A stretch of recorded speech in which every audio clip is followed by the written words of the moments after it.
Hello everyone. In this video, we will learn about Spring Cloud Config Server, its use cases, and integration with Hashicorp Vault. We'll also see how Hashicorp Vault can serve as an external property source for Spring Cloud Config Server. So let's begin. Spring Cloud Config Server is a central place to manage external properties for applications, and it can be done across all the environments, let it be dev or a prod environment or staging environment. And this configuration is required for different applications in different environment and distributed system. The default storage backend is Git for Spring Cloud Config Server. It also provides out of the box support for implementing HashiCorp Vault as a storage backend. Coming to use cases, when we talk about zero trust security model, Spring Cloud Config Server plays a crucial role by overriding properties for individual applications. It can also control the refresh rate for the properties, and it also provides the auditing of the externalized configuration using role based access control and policies. To integrate config server with HashiCorp, we must first ensure that our HashiCorp Vault instance is up and running. Refer to our previous videos for running HashiCorp Vault in dev server mode. After that, we will enable app role authentication method. We'll create a policy for accessing secret storage. And finally, we will create a rule using which our config server can authenticate with Vault for fetching the configuration properties. To set up our config server, we'll be using the Spring Boot version 3 and above. So we require Java Development Kit 17 and above to be installed in your machine, and the environment variables are configured accordingly. And for the build tool, we are using Maven. So we require that you set up Maven accordingly. Once these prerequisites are complete, we can dive into the configuration. Ensure that the Vault container is up and running by using the command. Here you can see that the Vault container is up and running. If it shows all the running containers. Now next, open your browser and browse to the localhost 8200. Here you can see the Vault login screen.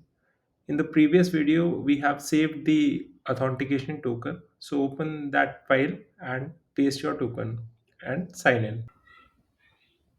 To create the authentication rule, go to the access. You will see all the authentication method. Click on enable new method and go to app role to create a new app role authentication method. It will be enabled at path app role. Click on enable method. It will ask you for some configuration which you can leave it default. If you want, you can add some description. Click on the view method to see all the configuration that is default. Then next we'll be creating few policies. So we'll go back and click on the policies. Using the ACL policies, we'll create the ACL policy. Now this ACL policy, you need to provide a name. So we'll provide config server policy.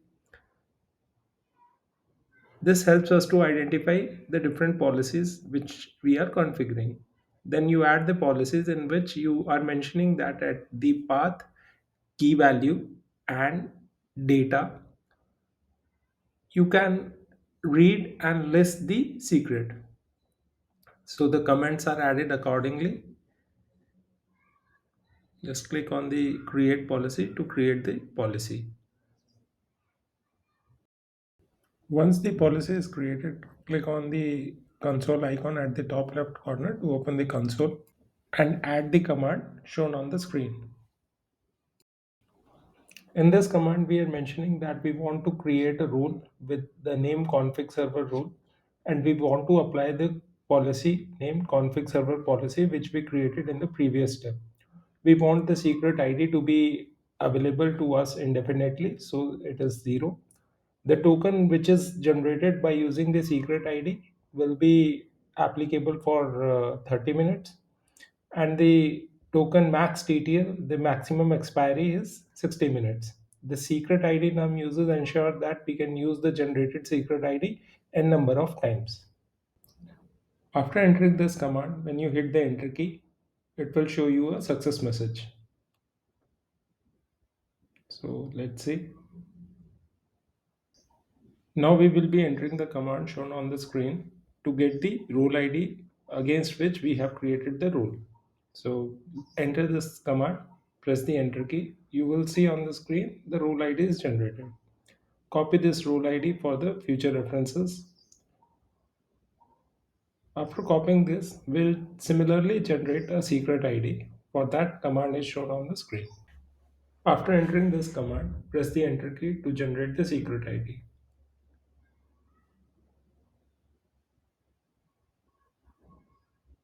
Copy the secret ID generated for future purpose.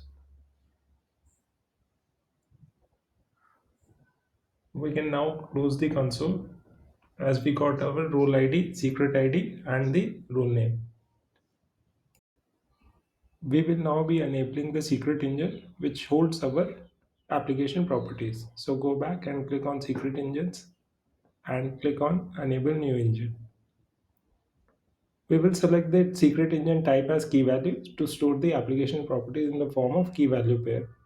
Now the path is key value and the maximum number of version which we want to keep it as 3. By default it is 10.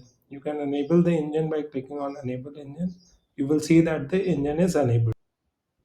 Click on create secret to create a new secret and provide a path and environment in the format application name, comma, value, and click on the save button. You can enter some secret data like port and you can provide a value to it. Now you see that there is a warning sign that is shown below the field. It says that it's not a string value, and if you save it like this it will be saved as a string value. So to save it as a numeric value, we'll convert it into JSON and then we will save it. After doing the required configuration in the vault, let's set up a configuration server. Browse to Spring Initializer website and then select the language, project type. Select the Spring Boot version. I recommend you select the stable version. Provide a group name artifact, so we'll give the name as config server. If you want, you can change the description for the project. Ensure that the package name does not contain any special characters like hyphen, so we'll remove all the hyphens. Select the packaging type as jar and the Java version. Next, we'll be adding few dependencies. Click on add dependency button, then you will have to filter for config. Select the Spring Cloud config option, then you select Vault configuration and select the Spring Boot DevTools. Also select the Spring Boot configuration processor. DevTools and configuration processor helps us in the development environment, whereas config server and Vault configuration are the core dependencies. Click on the generate button to generate the bootstrap file. Open it and then open the downloaded file in your preferred IDE. I'm using IntelliJ, so I'll open it in the IntelliJ. I'll click on the open and browse to the downloaded location, and I'll just open my project which I downloaded. Let's maximize. Once the project is opened, it will download some dependencies which is mentioned in the POM file. It will do some security scans. Now we need to ensure that the config server is enabled. So we'll browse to the main folder and open the resources and rename the application properties to application.yaml so that it enhances readability and it also enhances manageability of the properties. So we'll refactor it. Then we will be enabling the config server by going into the main class and adding an annotation enable config server. Once this is done, we will be adding few properties in the application.yaml so that it can connect with the Vault server which is configured. So I'll just paste the application properties which I have. Here you see that the application is running on port 8440. The active profile is Vault. Now Here we are using the configuration Cloud Vault and the config server vault. So Cloud Vault config ensures that your config server is connected to the vault, whereas the config server vault properties ensure that the child applications which are connecting with the config server for properties gets their configuration from the vault without adding any specific authentication header. So config server will take care of all these things. Next, you see that we are providing the role ID, secret ID, and the role name, which we copied from the previous step. The backend should match with the backend we created. In this case, it is key value, and it should match the localhost and 8200 because our instance is running on localhost 8200. Now let's run and see the applications if it is running correctly. Yeah, we can see that the application is up and running on port 8440, which we specified. To check if it is correctly accessing the vault and getting the configuration, we will access the configuration which we created against the auth service and dev environment. So we'll browse to the URL for the config server with the given property and the environment. So here we can see that we are able to fetch the property from the config server. This completes the integration and configuration of Vault with Spring Cloud Config Server. I hope you are able to integrate and test as mentioned in the video. For any queries, you can leave a comment and we'll get back to you. We are now ready with the base, which will help us to develop secure backend services for our real world application. As a part of this learning series, we will develop an application using which we can allow the users to digitally sign a document. So our next topic will be configuring Keycloak with custom user provider interface, which will help us to authenticate users based on the OAuth 2 protocol. So stay tuned and thank you.